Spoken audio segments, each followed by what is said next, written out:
All right. Hi, everybody. Please mute while we wait for folks to log in. And thank you for joining today.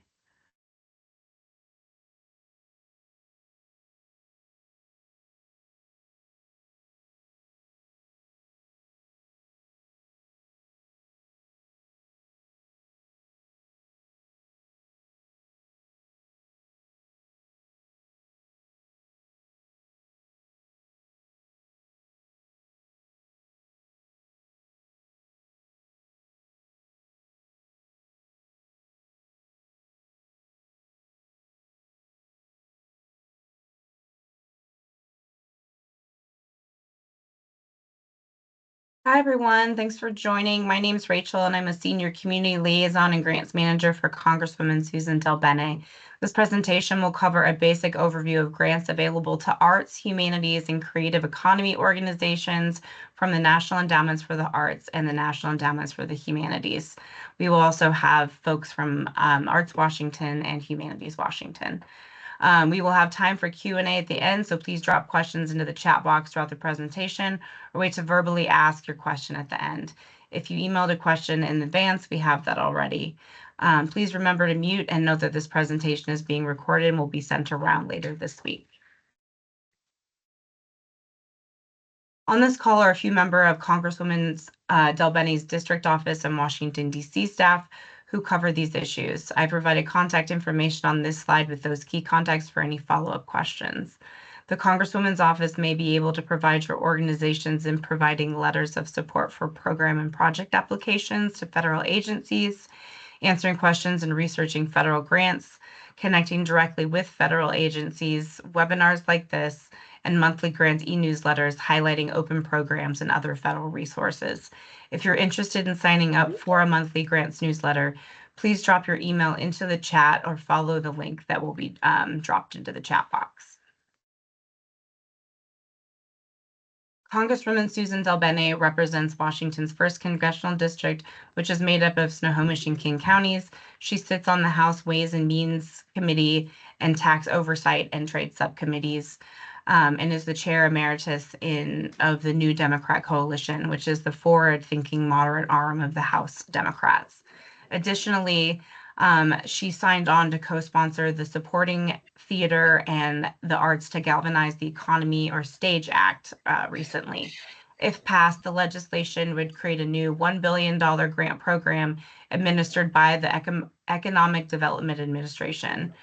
Grants would support the operation of nonprofit theaters to make payroll, pay for facilities, enhance programming, attract audiences, and train workers. And if folks could mute, please.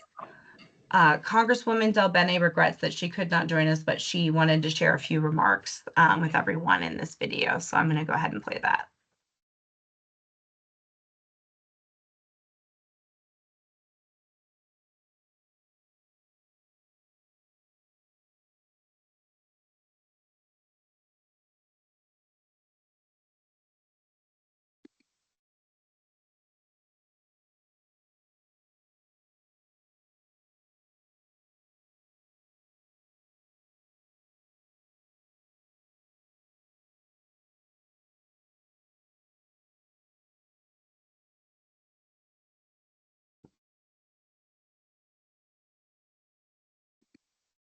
Sorry to interrupt, but there's no sound.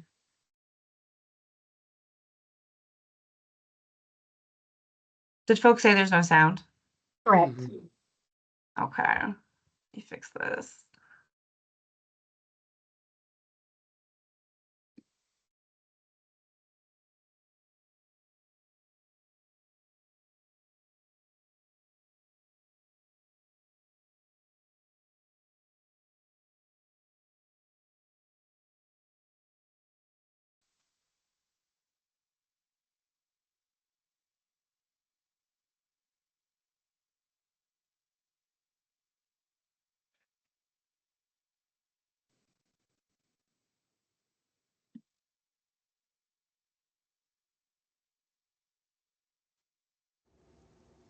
Hi, it's Susan. Thank you for attending this webinar with my team, the National Endowment for the Arts and the National Endowment for the Humanities. Over the next hour, you'll learn about federal funding opportunities available to arts, humanities, and creative economy organizations, and some best practices for applying. Some recent examples of organizations in Washington that have secured federal funding include $350,000 for the Seattle Art Museum to digitize, preserve, and provide access to their historic video collection. Over $130,000 for the King County Library System to develop a climate action plan project, and $45,000 for the Arts Council of Snohomish County to support an exhibition about creative economy careers. We also want to hear about the opportunities and challenges in your organizations and how we can be a resource for you. My office can be helpful in many ways, like writing letters of support for federal grant applications. I want to make sure that you have the information you need to access these resources and put them to work in our community. I hope that you find this presentation helpful. Thank you and take care. So in addition to the federal resources you'll learn about during this presentation, the state of Washington has two state agencies, Arts Washington, which is also the Washington State's Art Commission, and Humanities Washington, that also support organizations through grant making and other resources. Both organizations are here today and will provide an overview of some of those. From Arts Washington, we are joined by their executive director, Karin Hannen, and from Humanities Washington, we are joined by their CEO, Julie Ziegler. Karin, why don't you go first for Arts Washington, and I'll stop sharing my screen so you can take over. All right. Well, good morning, everybody. Thank you, Rachel. And it's always such a pleasure to share a stage with the National Endowment for the Arts and National Endowment for the Humanities. And it's really great to be with you all. So I will go ahead and share my screen, if we can figure that out. And we should be able to. There we go. Hopefully you can all see that. That will be a yes. So, basically my message to you, because I only have 3 or 4 minutes here, is that you can find an awful lot more to do with everything that we do, which is multiple things, as you can see by everything on the screen here. You can find out more on our website at arts.wa.gov. We're a very accessible agency. I believe we have our doors open. We love to hear from you to talk about any or all of these particular programs. But let me move on and just dig in briefly on a couple more of our programs. I can make it move on. Hang on a minute. Doesn't seem to want to advance. So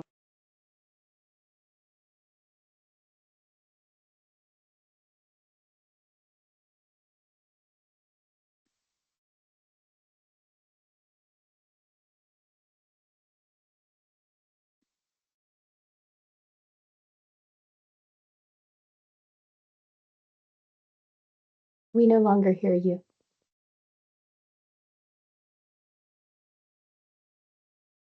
sorry, I didn't hear that. Can you all hear me okay? I hope you can. Yeah, you're Anyway. good now. Okay, great. Yeah, my apologies. So the programs you're most familiar with probably would be our more sort of standard grants programs, whether it's operating support, project grants within our arts and education sphere, same thing in our grants to organizations.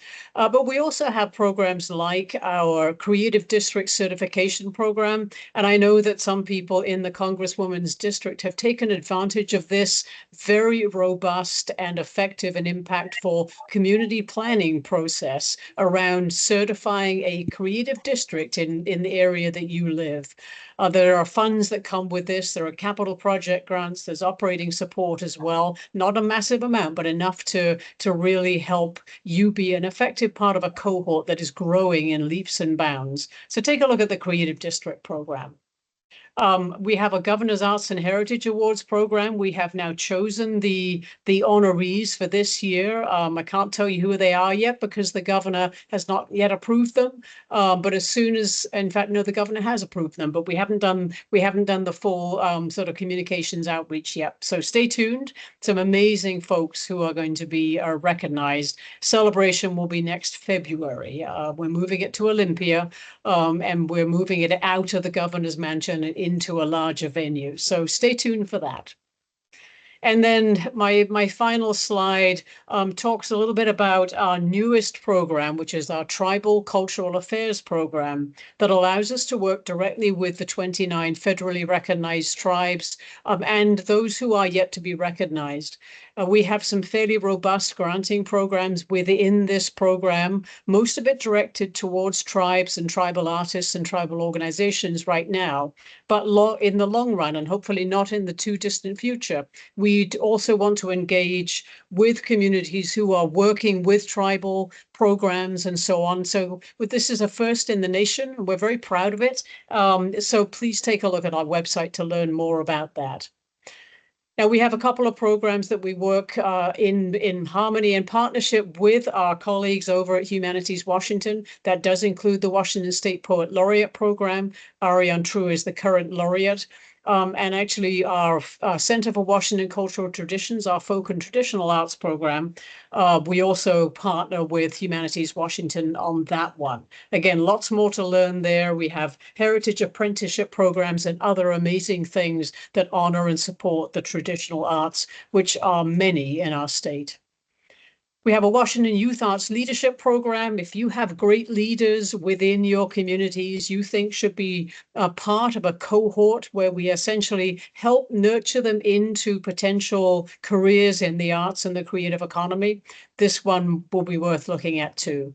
And then last but not least, our relatively new Wellness Arts and the Military program. Both this program and Tribal Cultural Affairs have been supported fairly significantly by the legislature.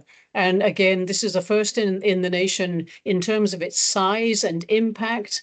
And we're working with a growing cohort all around the state of organizations that are wanting to work with military-connected populations. We have grants that support that.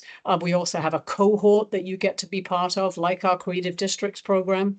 So, lots more to be learned when you go to our website. But in the interest of time, I will stop there and hand the mic back. And thank you very much for your attention. I really appreciate it. Thanks, Karen. Julie, why don't you take over for Humanities Washington now? Thank you. Sure.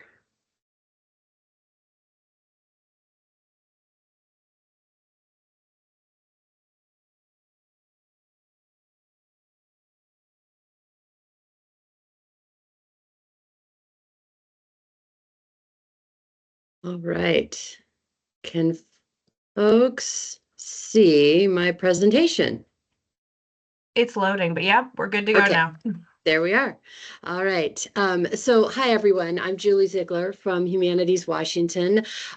We are I like to say cousin to the Arts Commission because they are a state agency, but we are actually an independent 501c3 nonprofit that partners with the National Endowment for the Humanities to distribute funds and make sure that the most grassroots of organizations get to benefit from the humanities endowments funding. We also do private fundraising to extend our reach and provide even more support for humanities projects and organizations throughout the state. So our mission is to open minds and bridge divides by creating spaces to explore different perspectives. And that can be philosophical space, that could be literal space in a room at your local library. So we partner with organizations all across the state, hundreds of them, to present and co-present programming. I thought I'd go over a few of our programs today, and our programming generally falls into one of two buckets. Programs for organizations that we partner with, and these are programs that you can bring to your organization at no cost because of the support of the National Endowment for the Humanities and also private grant support from foundations and corporations. And so the three key programs in that area include our Speakers Bureau, which it's a roster of more than 30 scholars, tradition bearers, cultural experts that speak on a variety of topics and can come to your organization or location at no cost to you and help bring some new perspectives and extended programming to your organization. We also run a family reading program called Primetime Family Reading, and that is targeted primarily at 3rd and 4th graders and done primarily in partnership with libraries, though because of some recent state support, we've been able to extend that to youth serving organizations and even museums and other cultural organizations. We also do a bit of grant making and sponsorships. And for all of these programs, like Karin, it's really best to go to the website, humanities.org, and take a look at the ins and outs and how to apply for each one of these. The other area of work that we do is encouraging and nurturing the next generation of heritage artists and humanities scholars in the state. And so, like Karin mentioned, we have a Heritage Arts Apprenticeships program that is through the Center for Washington Cultural Traditions. This is a program that Karin and I co-manage. And the Heritage Arts Apprenticeships program is something that we do in order to support cultural arts in community and provide stipends to master and apprentice artists to work together over roughly a 9-month period of time. So you have financial support for both, project support for both, and a master spending as at least 100 hours with an apprentice to teach a traditional craft that is often taught in community as opposed to a college or university. We also like to support the next generation of humanities scholars by providing a humanities fellowship. And this is given to 3 or 4 emerging scholars each year. And these can be folks that are associated with the university. They can also be folks that are working independently on a community project.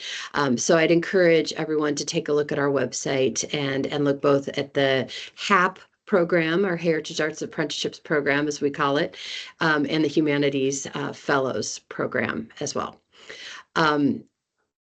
Please, like Karin, we love to talk with folks. We love to connect around possibilities to collaborate and give you all easy access to our programs. So I'm a great first point of contact, and depending on what you're interested in, I can connect you with one of my colleagues here at Humanities Washington. And just real quickly, our URL for our website is a very simple humanities.org. So, and encourage you to take a look there and send me a quick email if you would like to connect further and learn more.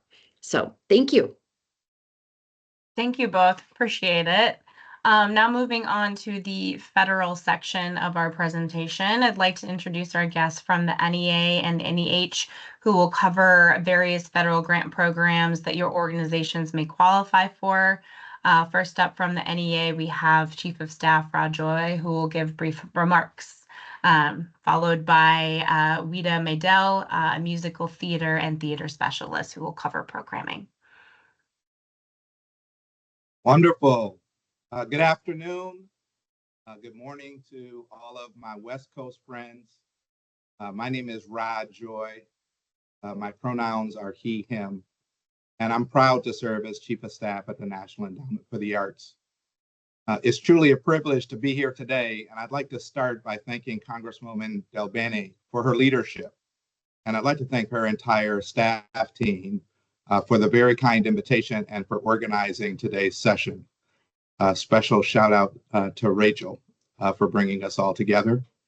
I'd also like to express our gratitude to all of our arts and humanities colleagues and partners for joining us here today, including Allison Scher from the National Endowment for the Humanities, as well as our friends from Arts Washington and Humanities Washington. And thank you to all of you for taking time out of your busy schedules and for all that you do to contribute to the arts and humanities in Washington State and beyond. I'd like to tell you a little bit about the NEA. So perhaps we could pivot to the next slide. Established by Congress in 1965, the National Endowment for the Arts is an independent federal agency that works to support access to the arts and arts education in all 50 states, the District of Columbia, and across the U.S. territories. This photo commemorates President Lyndon B. Johnson's remarks at the first National Council on the Arts meeting way back in 1965. We're going from 1965 to approaching 2025, and maybe we could pivot to the next slide. So from 1965 to today, the NEA is approaching 60 years of leadership and service to all Americans. And throughout that time, the NEA has established itself as a vital and sustaining force in American culture. And we've proudly served as the arts agency of the U.S. government. Our mission today is focused on advancing equitable opportunities for arts practice and participation. And we work to sustain and foster an environment in which the arts benefit everyone in the United States. Next slide, please. One of the things that I have cherished most about my time at the NEA has been the opportunity to serve alongside our visionary chair. After confirmation by the U.S. Senate in December of 2021, Dr. Maria Rosario Jackson became the 13th chair of the National Endowment for the Arts in January of 2022. She is a groundbreaking and pioneering chair for our agency. She's the first NEA chair with a PhD in community planning and development, and she brings over 30 years of experience at the intersection of the arts and community development. Our chair has also brought a really elastic and inclusive view of the role of the arts in society, our nation's arts ecosystems, and the role of our agency as not just a grant-making agency, but as a national resource. Next slide, please. During Chair Jackson's travels all across the nation, she's given voice to the concept and aspiration of living artful lives.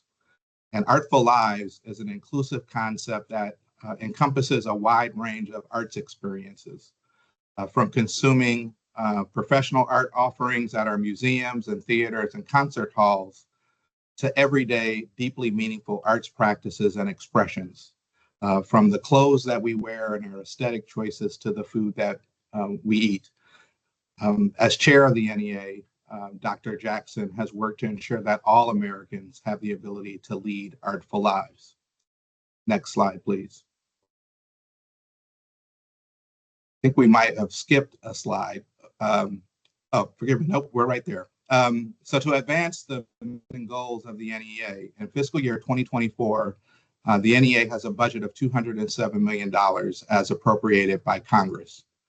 Approximately 80% of this appropriation is distributed as grants and awards to organizations and individuals all across the country. On average, the NEA recommends 2,300 grants per year for funding. More than 60% go to organizations with annual budgets of less than $2 million. 35% of grants take place in high poverty neighborhoods, and another 35% reach populations that have also often been overlooked and underserved by government. And this includes people with disabilities, service members, and our U.S. veterans. Approximately 11% of projects are in rural communities, and 7.2% of projects are in small metropolitan communities. One of the things that I've enjoyed about serving as chief of staff is the opportunity to lift up our extraordinary staff team and to walk you through NEA funding and to help demystify the application process. I'm very pleased at this time to turn it over to my colleague, Wida Medel, who serves as theater and musical theater specialist at the NEA. Wida, you want to take it away? Thank you so much, Ra, and it's wonderful to be with you all today. Oh,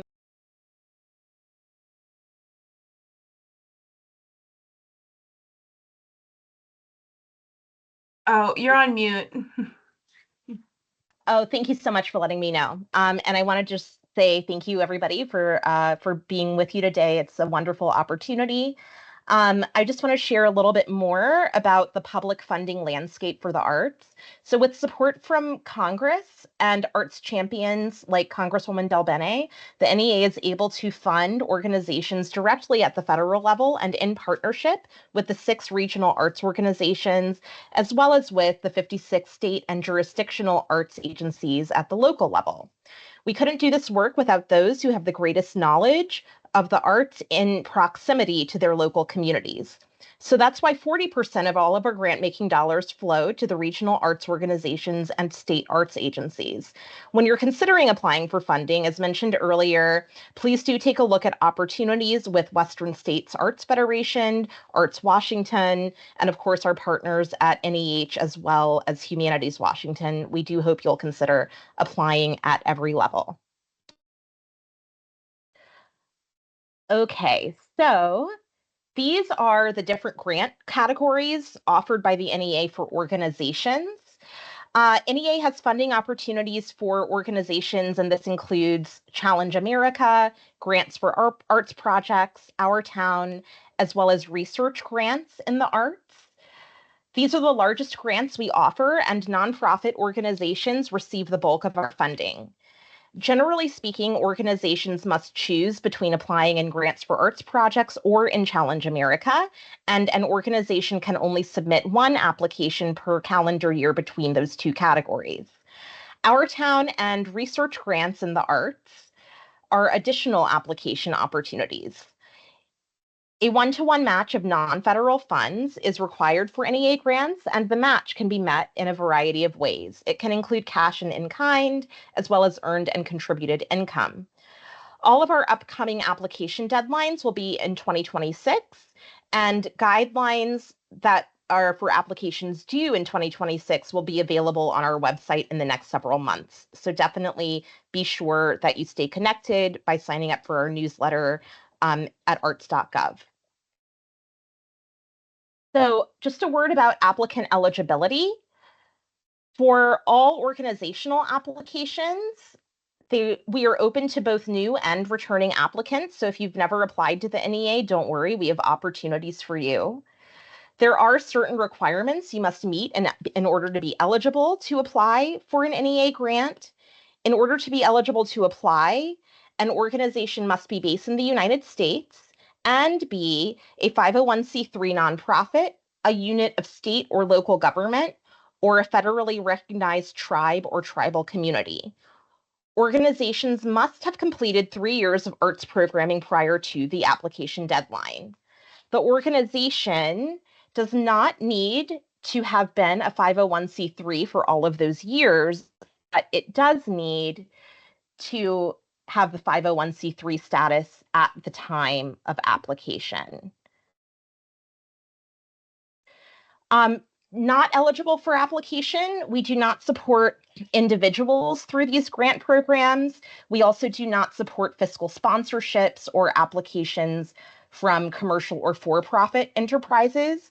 And it's important to note that in order to be considered for a grant, previous grant recipients must be in compliance with reporting requirements from NEA awards by our Office of Grants Management. I see a couple of questions in the chat here. I'm just going to answer quickly. There are not any more opportunities to submit an application in 2024. Applications will be due in 2025 for projects that begin in January 2026. So it is a very long timeline. So you do have to submit your application about a year in advance. So if you have not already applied in 2024 for projects in 2025, you'll have to look ahead to the next opportunity to receive funding in 2026. The 3 years of arts history of arts programming does not have to be continuous. That's a great question. It does have to be recent. We understand many arts organizations had disruptions in their programming due to the pandemic. So as long as you can show that you've had 3 years of arts programming in the recent past, you are eligible for consideration. And if you have any concerns about that when you're applying, that's a great question to ask the program specialist in the discipline for which you're applying. Okay. So next up, it can also help some folks to look at what we fund and don't fund, just sort of side by side. Some of this is covered on the previous slide, but just a few things to point out here that are important to note. We do not fund general operating support, seasonal support, the creation of new organizations, facility construction, purchase, or renovation. We also do not support individual schools. School districts are eligible to apply, but not individual K through 12 schools.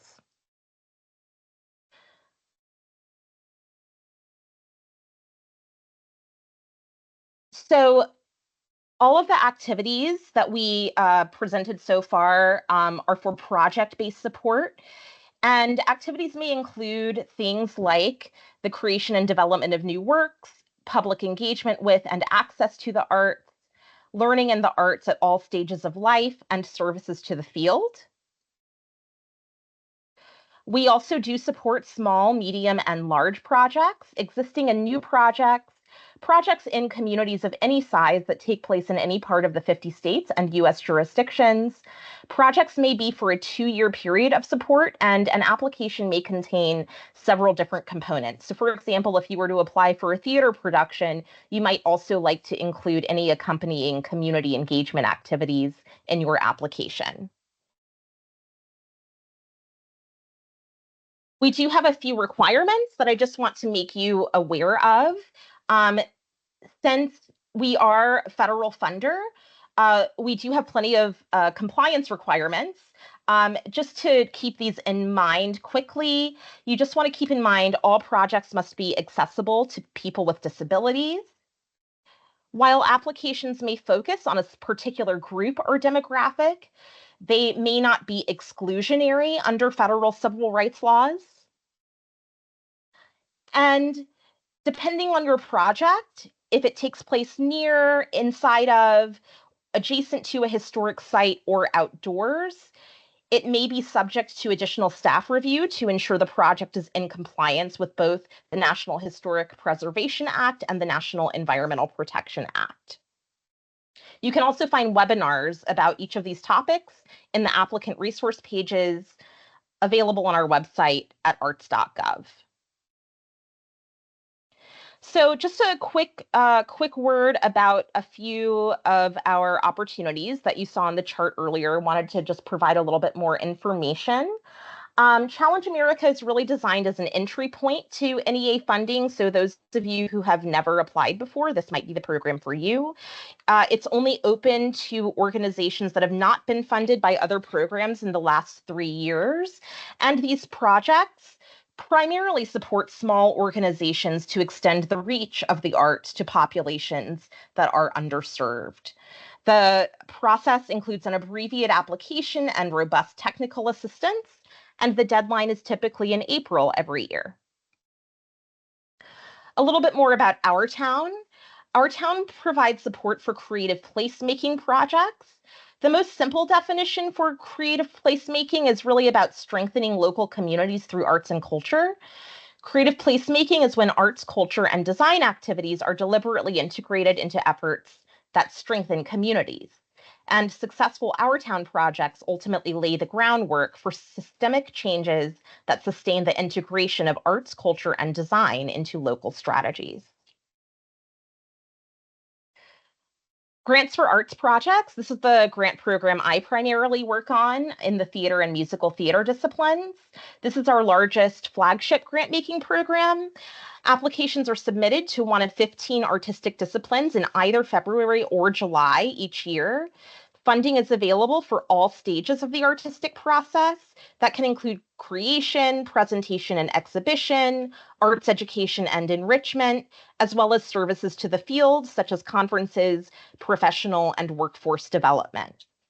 Again, all of our grants require at least a 1-to-1 match in non-federal funding. And I just wanted to share a word as well on our research grants in the arts. These projects are typically from applicants such as universities, hospitals, and other types of institutions that conduct scholarly, medical, or other types of research. But it can be nice to keep in mind, often arts organizations will partner with larger entities such as these on a research project. And now I just wanted to highlight quickly how to apply. It can be complicated. And it's important to keep in mind that submitting an application to the NEA is a multi-step process that can take a lot of time. So we always encourage everyone to start early and be patient. If you're not familiar with the NEA application process, today is the perfect day to learn about the required registrations you must submit. And you must obtain in order to submit part 1 of the application. Keep in mind as well that a successful part 1 submission is required to submit part 2, and an application is only complete after part 2 is submitted. And the first link here, the first time applicant guide for organizations, that is the perfect place to start to learn about those registrations that are required, as well as the multi-step application process. I also want to point out another one of the wonderful resources on this slide, the link to contact information for NEA staff. No question is too small. We want to hear from you. We're always eager to help. If you think you might apply next year or in 5 years, do reach out to us. We are here to support your success. Another great way to learn about the NEA process is from the inside by serving as a grant review panelist. It's a terrific way to learn about different types of arts organizations nationwide, the NEA's funding process, and what makes for a competitive application. We're always looking for panelists who are passionate about the arts, so please go and learn about this opportunity. There's a great little short video about what it's like to serve as a panelist, as well as a form to sign up to volunteer. All right, everybody, thank you so much for your time, and I look forward to your questions. Please keep in touch with us by signing up for our newsletters and following us on social media. And of course, you're always welcome to reach out to me directly if you have any particular question about your organization and what applying might look like for you, and I'm glad to steer you in the right direction. So I will just drop my email address in the chat, and I look forward to hearing from you in the coming days and weeks ahead. All right, thank you, everybody. I'm going to stop sharing my screen and pass it over to my wonderful colleague at the National Endowment for the Humanities, Allison Scher. Thank you so much. Hi, everybody. Let me pull my slides up. Sound. Great. And then, all right. So first of all, I just want to say thanks to Representative DelBene for having today's grant workshop. I always enjoy sharing time with the NEA to talk about federal funding opportunities. Especially glad Julie with Humanities Washington was here, as well as our friends at the Arts Council in Washington. So I will just say off the top that NEH has just gone through a complete rebrand less than a month ago.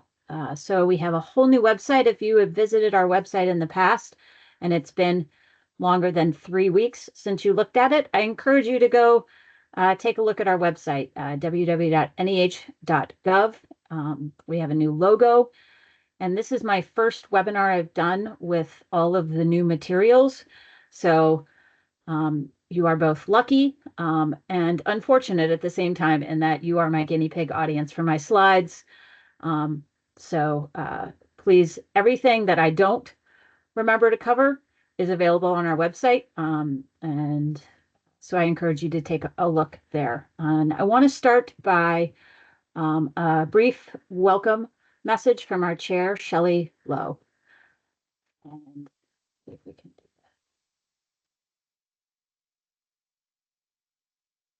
Yat Shelley Lowe Yanashia, Bilagana Nishla, Nana Stage Tachi Bashichi, Bilagana Dashache, the Trabaha Dashanale, Lo Chantiel de Nasha, do Washington District. Hello, my name is Shelley Lowe, and I am Chair of the National Endowment for the Humanities. Thank you for joining this virtual presentation about NEH. As Chair, one of my goals is to expand the work of NEH into communities and organizations that may not be familiar with our grant opportunities or have not previously received grants from our agency. Whether you are a longtime grantee or a potential new applicant, this is a chance for you to learn more about the new opportunities NEH can provide you or your organization and answer questions you may have. I hope this workshop will give you a better sense of the work we do and how we can better serve you and your communities. Thank you for your time and your interest in the humanities. I appreciate you being here today. Sorry.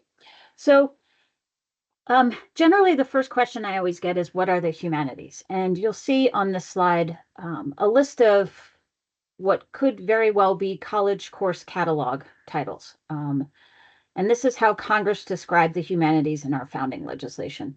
But those of you involved in the work know it is so much more than these. And I'd like to think both about the humanities and the work of NEH and our state and local councils is that the humanities are the examined life of our nation. They are a good way to have very difficult conversations about our past, our present, and our future as a country, where we are, where we've been, and most importantly, where we want to go. So that is sort of an overview of how I like to think about the work of NEH and the projects that we fund. So I will just say everything you need to know that I'm going to tell you today is, as I've said, on our website, NEH.gov. We have a lot of grant programs. I know the NEA has, I'm always a little bit jealous of my colleagues when they go through their individual grant lines. At NEH, we have, depending on how you count it, upwards of 45 grant lines. I will not be going through 45 grant lines today. I will lose all of you and never be invited to talk to anyone ever again. But what I will say that our grant lines are competitive, but my hope is today that you feel a little bit more confident if you've never applied before or it's been a while since you've applied, to apply again, to try again. I will also say the notice of funding opportunities, our guidelines, are all easily accessible on the website, and that really gives you all the nuts and bolts of how to apply, what the grant funds, who's eligible, and what sort of output is expected. I will also say NEH is an incredibly accessible federal agency. Our program officers love to talk about their grant lines. Love it, love it, love it. If you have any trouble getting in touch with a program officer or you're just not really sure where to start, I'll make sure afterwards to put my information in the chat. You can always reach out to me and I will put you in touch with the program officer that is most right for your project. So from the top, who's eligible for an NEH grant? We have two different categories of grants. We have institutional grants and we have individual grants.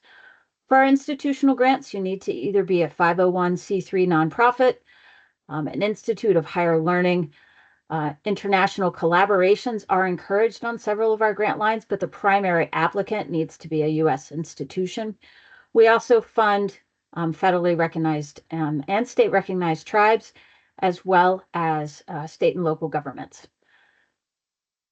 Under our individual grant lines, you need to be either an institutionally affiliated or an independent scholar, showing a history of publication.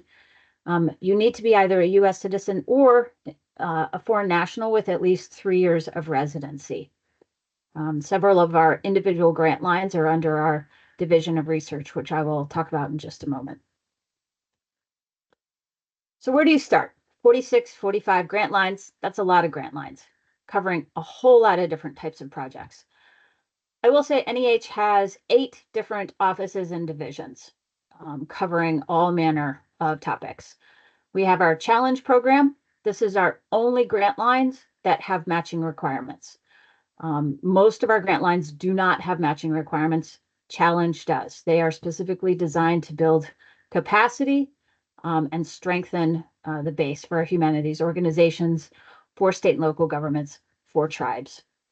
Our newest office is the Office of Data and Evaluation. They do not yet currently have a grant line. However, they are developing a grant line as we speak. They have a comment out for members of the community to provide input into their proposed grant line. So stay tuned there. Our Office of Digital Humanities is designed specifically for supporting the tools that make humanities research possible. And then Education Division funds colleges, universities, entities that want to put on training opportunities for K through 12 educators. If you want to do a new health humanities minor at your community college, education is where that grant line will be. We also have our federal state partnership, which you've heard a little bit about with Humanities Washington, and I'll touch on that in just a bit. Our Division of Preservation and Access is, personally, I think, now that I understand what it does, the best named in all of our divisions and offices, because that is exactly what it does. If you have papers, if you have an archive, you want to preserve it and provide access to it, preservation and access is where it's going to be. Public programs, those are our grant lines that are the most public facing of all of our grant lines. These are our museum exhibitions, documentaries, everything that goes forward, podcasts that is designed specifically for the general public. And then our Division of Research, this is where most of our individual grant lines are. This supports scholars through summer stipends, through year-long fellowships, to write their books, archaeological digs, all sorts of specific research-based work that's done. I will say our grant lines also vary in size. Research has grant lines as small as $6,000, which are our smallest grant lines, and that's for a summer stipend program for scholars that want to just take the summer to work on their book, up to almost $1 million through our Division of Public Programs. So there are any number of funding levels and any number of different ways that you can access those funding levels. A year, some of our grant lines are 2 years long. They're all varied in length, size. And I will just say, there are, well, I'm actually going to hold there. I'm just going to talk you through a little bit where you can figure out a little bit more about how to find our grants in just a minute. Let me just touch on Humanities Washington again. I'm so glad Julie's on here. Hats off to her team for getting humanities.org as their URL. That was very impressive to me. So our programmatic funding at NEH, 40% of our programmatic funding goes out the door to our state and jurisdictional councils. They are all 501c3 nonprofits. They're not state affiliated currently, and they all are independent in the way that they operate. 60% of our programmatic funding goes direct to NEH grants. So that's just I think, a nice visual of seeing how much money we get through the appropriations process that flows right out to all of our states and jurisdictions. So this is one of our new grant homepage. So if you go to NEH.gov, you see on the top here, circle that, grants. And if you click on that page, it comes up with this page. And there's let's see, they have 47 grant programs listed. And we have developed a new tool. I will admit it's new. It's a new algorithm. Our comms team is continually tweaking it. But it's a great quiz to help guide you, because it can be really overwhelming to just look at the full list of grants. So what I've done here, and hopefully this is helpful for you all, is just take a screenshot of the quiz. It's literally 5 questions to help you on starting for the grant that's right for you and your project. So it asks what type of applicant you are, the goal of your project, the audience for your project,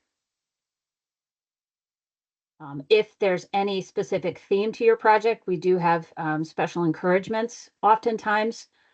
So there's these options as well. You don't have to click on them if it doesn't apply to you. And then finally, are there any specific communities that you're trying to reach, or are you in yourself a specific institution that is eligible for certain set-aside grant lines? And then from there, it'll pull up a list of all grants that might be applicable to what you're looking to do. I think this is a great, easy way to start navigating our grant lines. I've taken some time. I pulled out 2 grant lines that I think might be of interest to the group here based on who is in the room. This is our Preservation and Assistance Grants for Smaller Institutions, or PAG. This is a really small little grant line of up to $10,000. Again, no matching requirement, but it's specifically to help small historical societies begin your archiving and your preservation work. If you need new collections work, this would be a great place to start. We have a much larger cultural heritage collection grant line, but for first-time applicants that are just starting on the archiving process and figuring out their own individual needs as an entity, this is a really great way to start. It's also one of our more successful grant lines in terms of the funding ratio. 48% is very high. So I would encourage you, if this is at all what you're looking to do, to think about, for if you're a small institution, taking a look at our PAG grant line. And then one of our newer grant lines is Climate Smart Humanities Organizations. This can be museums, as you see here with the Anchorage Museum. Cities are eligible. City of San Antonio recently was awarded through this grant line. Historic Jamestown in Virginia. The goal of this grant line, which is under our challenge program, so it does have a matching requirement, is to help communities address our changing climate and figure out what their needs are moving forward to preserve what they already have, to protect it and make sure it's available for generations to come. So this is under challenge, and it's our Climate Smart Humanities Organizations grant line. I'm not going to read these. I will just say on the bottom row in the middle in the green, many of our grant lines have draft deadlines. I encourage you to take advantage of the draft deadline. It is literally there for you to have a first draft, to get comments on your draft to improve your final application. Please take a look at that. And if it is aligning with the grant that you're applying to, take advantage of the draft deadline. And if you do get turned down, don't get discouraged. We have an outside panel review process, the same as NEA does. You can always request your reviewers' comments, contact a program officer, talk through the application, talk through the feedback, and most importantly, reapply. We are competitive, but our program officers want you to succeed, and they will help do everything within their power to make sure that that can happen. And I will just say thank you there and stop sharing. All right, thank you so much. Appreciate it. Now we are at the Q&A portion of our program. I did see one question here in the chat I wanted to read, and then I'll open it up to folks. But this was from Nancy. It says, I would love for our small local organization to get a grant. The grants listed that had received grants previously are all really big players. What is the likelihood of a smaller organization receiving a grant?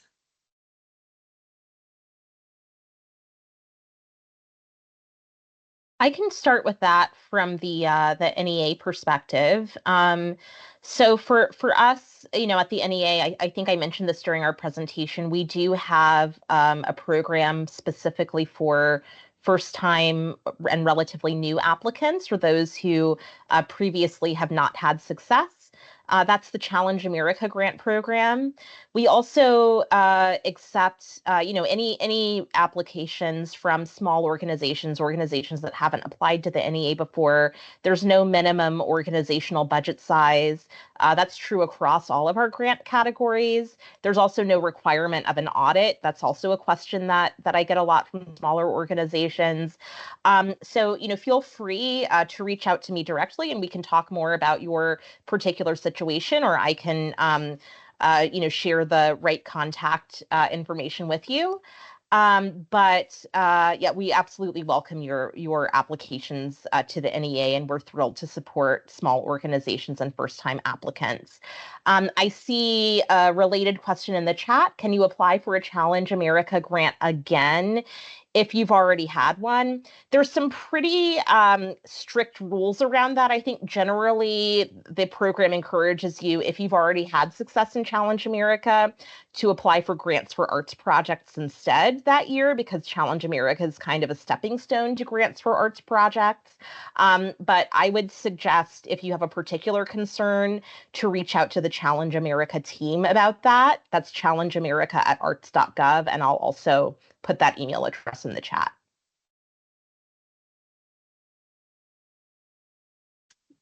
Julie, did you have some input? You're on mute. Muted, Julie. Thank you.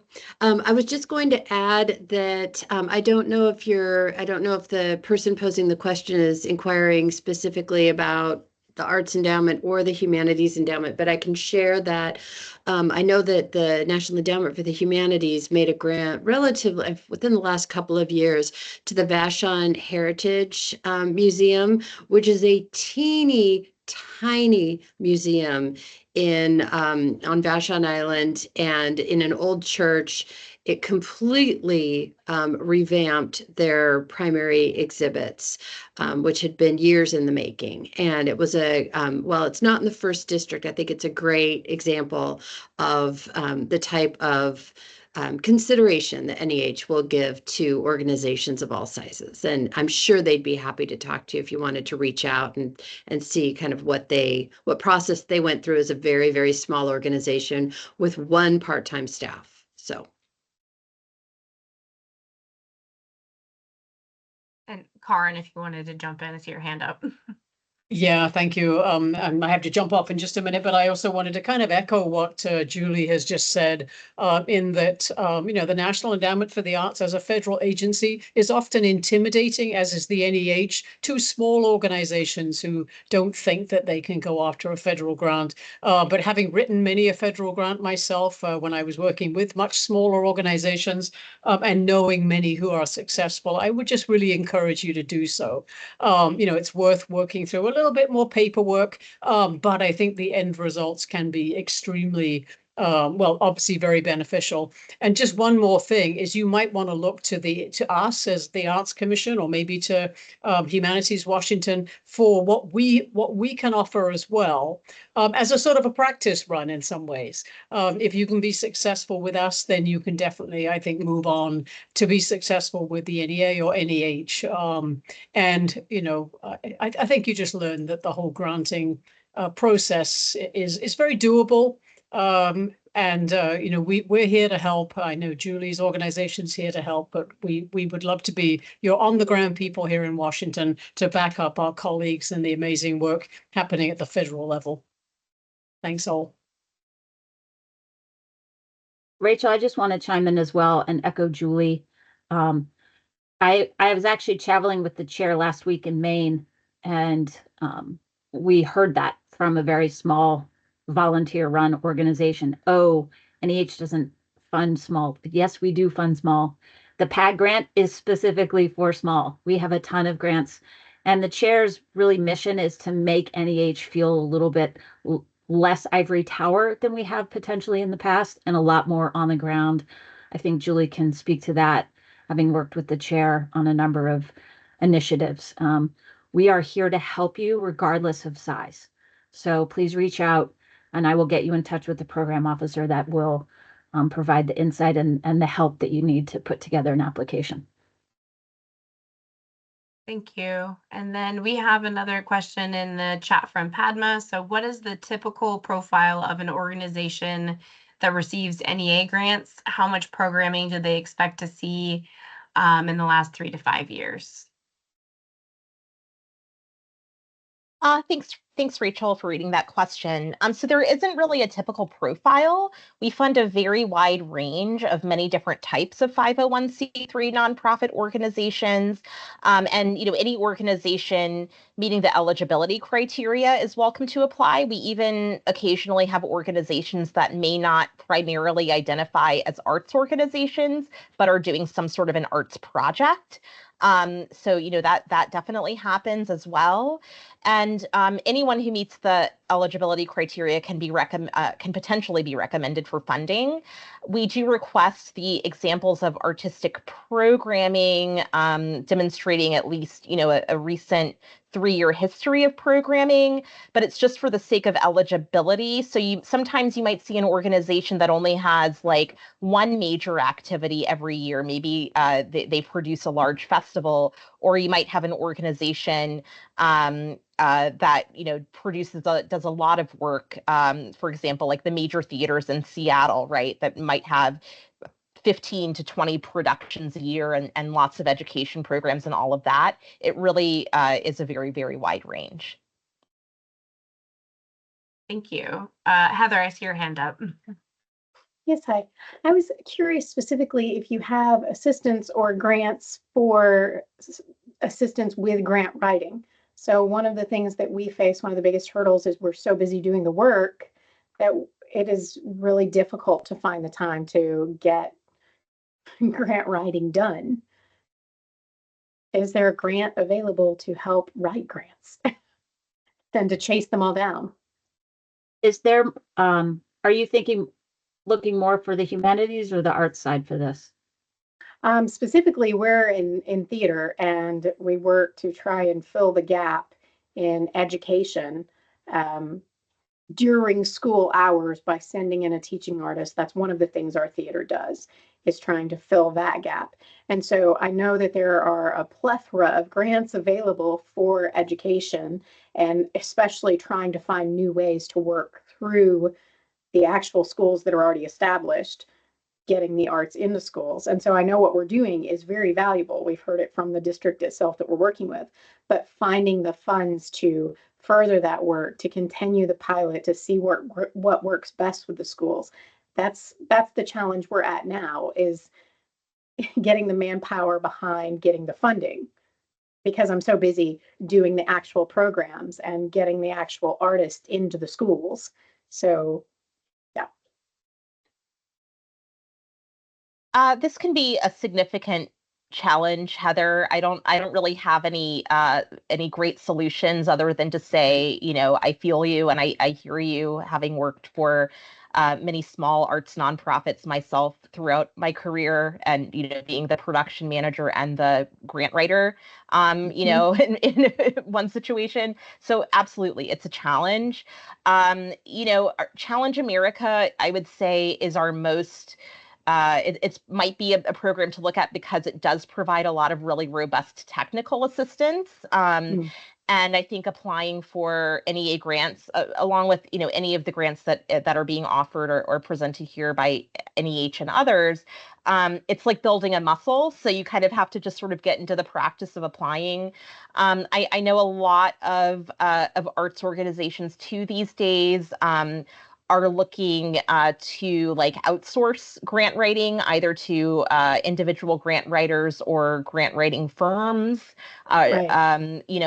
That can be expensive, but it might be something worth looking into if you just need a little bit of support.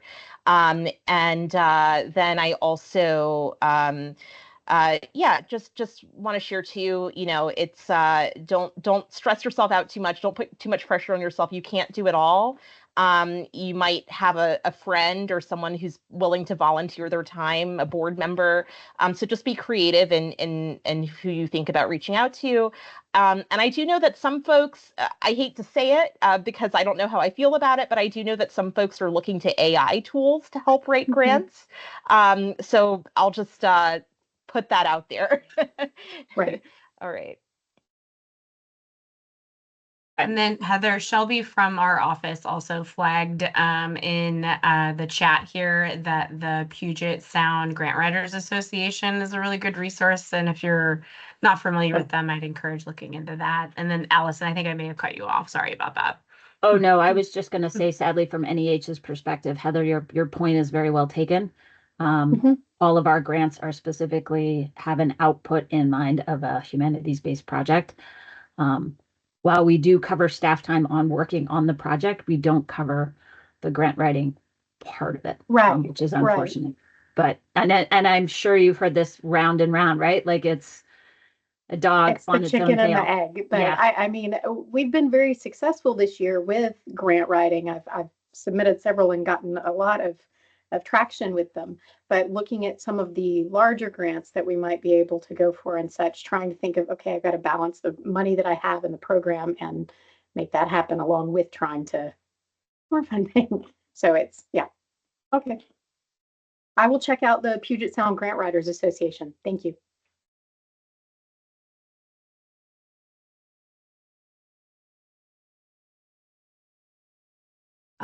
All right. Are there any additional questions?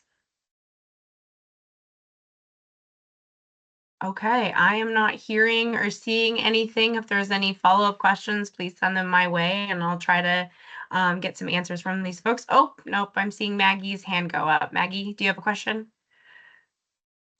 Yeah, so last year, 2 years ago, we received a grant from ArtsWA that had a matching grant from the NEA.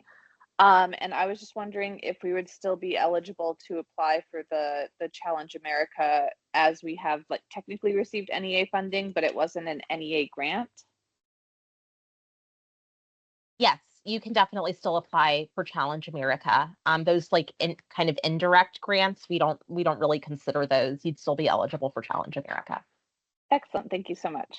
You're welcome. Right. Any other final questions?